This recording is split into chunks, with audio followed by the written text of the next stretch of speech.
Now, based on what we just reviewed about the hypothesis test of the one-tailed test, if the standard deviation of the population is already known, then let's see how to solve for this question.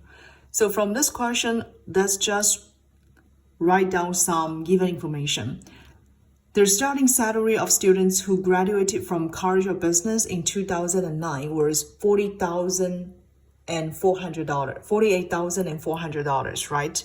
Then, next year in 2010, there is a sample shows that 100 graduates from the College of Business, the average salary was $50,000. You want to test whether there is a significant increase in the starting salaries, right? Therefore, from those informations, we can write it down as mu naught will be our population mean, okay? That will be $48,400. And then we also notice that X bar represents for the average starting salaries from the sample. So this is the sample mean. Or we said a simple average starting salary in 2010 would equal $50,000.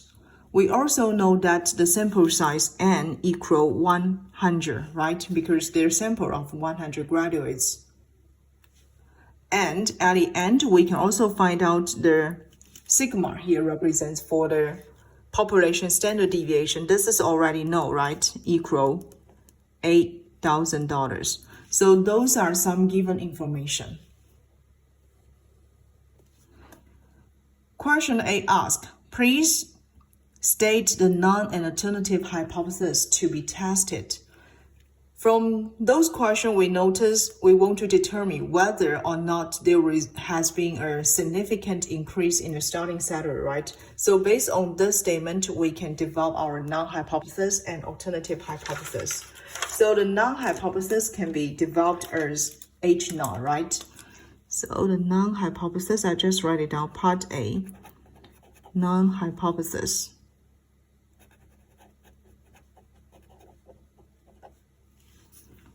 Will be denoted by H0.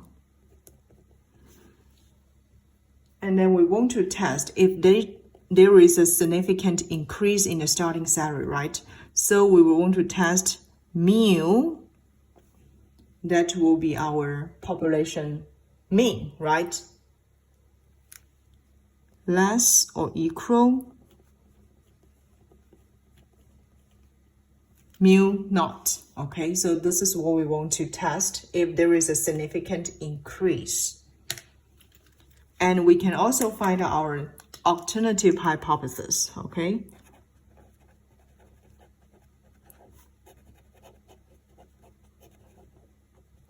Alternative hypothesis just the opposite of non-hypothesis. So we can write out alternative hypothesis will be mu larger than $48,400, right? So based on this, can you tell me this is the lower tail test or upper tail test? Of course, this is a upper tail test, right? So we can notice this is the upper tail test. And as we just mentioned, this is the one tail test. And it's the upper tail test. Okay, this is the upper tail test. Now for question B, it says, please compute the test statistic. As now we have already know the population standard deviation. Therefore, we can use the test statistic represented by Z, right? So this is the test statistic will equal X bar subtract mu 0 divide sigma, okay, divide the square root of sample size. So this is the way that we can compute test statistic. We just need to put all those given numbers into this formula, okay? So finally, we will have, this will be, $50,000, right? Subtract $48,000 $8,400 divide, this will be the standard deviation of the population, $8,000, and then divide the square root of the sample size. So based on this calculation, we can finally find out the Z or the test statistic equal 2. Now, for question C, it tells us, please test the non-hypothesis at the 5% level of significance and determine the critical value for this test. So here from part C, we notice the level of the significance. Level significance alpha equal 5%, which will give us alpha equal 0.05, right? As this is the upper tail test, so based on the level significance, we need to find out 1 subtract alpha, okay? So the probability of 1 subtract alpha will equal 0.95, okay? Then we need to go back to check the Z value, okay, at 0.095, and go back to this standard normal distribution table. You can find out this is very similar to 0.095. So 0.95 that we just compute, right? Or maybe you would like to find out this one, 0.9505. So those two numbers are very close to the 0.95 that we just computed, right? So what we need to do is find out the corresponding Z value is equal 1.64 or 1.65, okay? So I'll just write it down, one of them. Z at the level significance here will equal 1.64.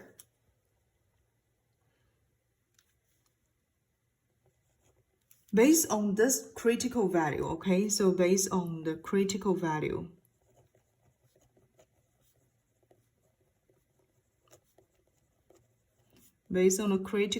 approach, we notice if this is an upper tail test, we will have our own rejection rule, right? So we will reject H0 if Z, this is the test statistic, large or equal to Z alpha, okay?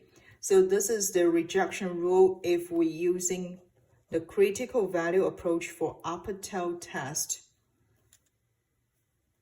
And from part B, we notice Z, this is the test statistic that we compute equal to, which is larger than 1.64. So we will reject. Therefore, we can write down our conclusion, okay? We will reject the H0. We will reject H0 and conclude there is a significant increase in the starting value, or there has been significant increase in the starting salary.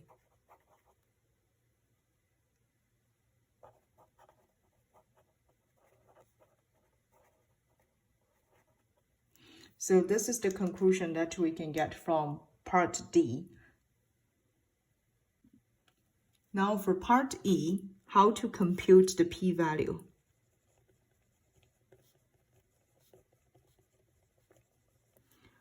So in order to compute a p-value, we already know that the Z test statistics equal to 2, right? So we need to find out for test statistics Z equal to 2, what's their cumulative probability. So the cumulative probability. How can we find out a cumulative probability? We still need to use our standard normal distribution table, okay? So from this table, you can find out when Z test statistics equal to 2, we can find out the cumulative probability will equal 0.9772, okay? So we just need to write down this cumulative probability first. So for z equal to 2, the cumulative probability will equal to 0.9772. Therefore, the p-value will equal 1 subtract this cumulative probability,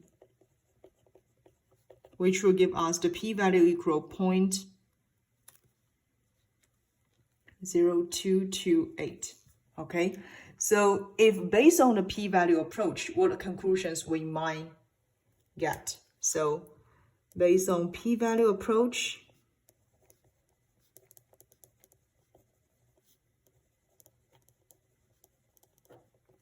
we also have the rejection rule, right? So we will reject the non-hypothesis if p-value less or equal our level of significance, right? And now, from this question, this is our rejection rule based on the p-value approach. We already know that the level of significance equal 5%, right? So we have the p-value in this question, p-value equal 0.0228, which is less than level of significance equal 0.05.